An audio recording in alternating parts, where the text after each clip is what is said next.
Before you start another excellent tutorial from Mary Maxim, make sure you hit the subscribe button down below. For this week's video tutorial with Mary Maxim, we will be working with the horsehead fillet. The horsehead fillet is kit number 97796, and you can choose your colors.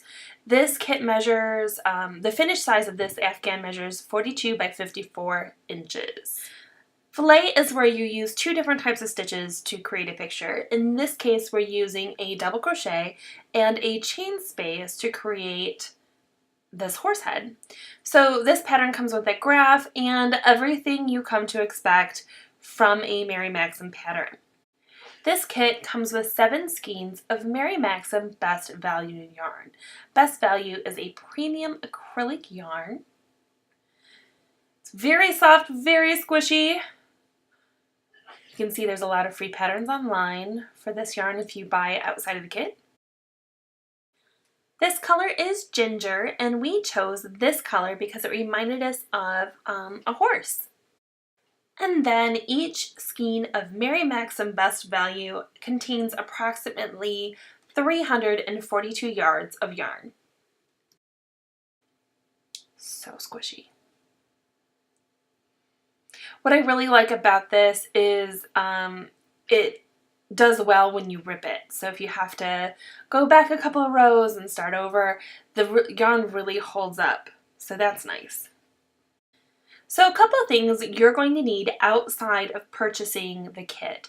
To purchase a kit, the link is in the description of this video, and it is only available as a kit from Mary Maxim. You will also need a size 7 or 4.5 millimeter hook. Furls calls this a G+. You can purchase a Furls hook on our website, and we'll also have that link in the description. You're also going to need stitch markers. I recommend doing stitch markers in at least 3 different types, okay? So 2 colors for your main stitch markers, and then 1 to show the right side or the wrong side. I like to have them different, that way I'm not confused on which way I'm going or what side's what. One nice thing about this pattern, and you'll see this a little later, is that it's a little bit off-centered, so you always know where you're starting from. And it really helps me see where I'm going and what I'm doing if I set it down and pick it back up. I also have an odd kind of stitch marker for my right side and wrong side. It's different than the other stitch markers, that way I don't get it confused with anything. So before we go any further with stitch markers, let's do a breakdown of how we're going to use them. So I recommend having at least your right side, wrong side stitch marker marked. The other thing I like to use is I like to use those blue stitch markers. One of them is orange, so I like to use the blue stitch markers to mark every 20 stitches on my piece. So this is a blue stitch marker here. That way I'm not counting across the whole thing. If that's what you like to do, more power to you. Do it. Do what works. Let's take a closer look at the pattern. The first thing that you'll notice is it's a little bit offset. There isn't the same amount of numbers in between the first set of guidelines and the second. Same goes for the rows. These first rows in the guideline are not equal to the rest of them. I really like this. The reason why I like this is I know that if I see my orange stitch marker at the beginning of my row, I don't have to look for my right or wrong side. I know I'm working the right side. The next thing to notice is that it doesn't matter if you're working a white block or a dark block. Each block has 2 stitches. The green block always means 2 double crochets. The white block is always a double crochet and a chain space.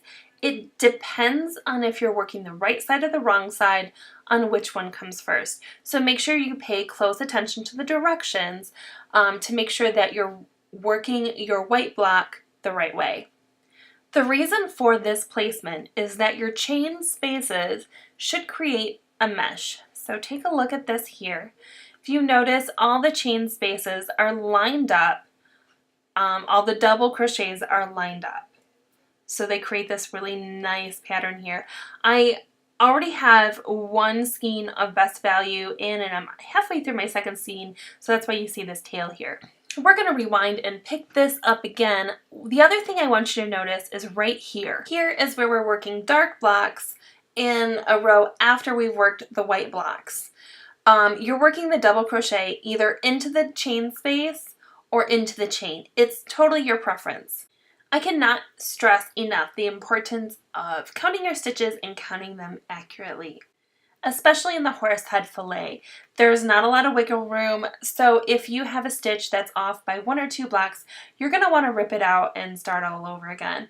Fortunately, because this is such a nice graft, you'll usually catch your mistakes very quickly. So taking a closer look at our blocks and our stitches, you see how the double crochets line up, and we've got a green block and a white block. So a green block, a green block, a white block, a green block, a green block, a white block, and so on and so forth. If you do find a mistake, here is our suggestion. Take a stitch marker and put it in the stitch that is the last one that was correct. So that way you're not ripping out more than you need to, and you don't have to recount your row. So then when you rip it out, that's the only one standing.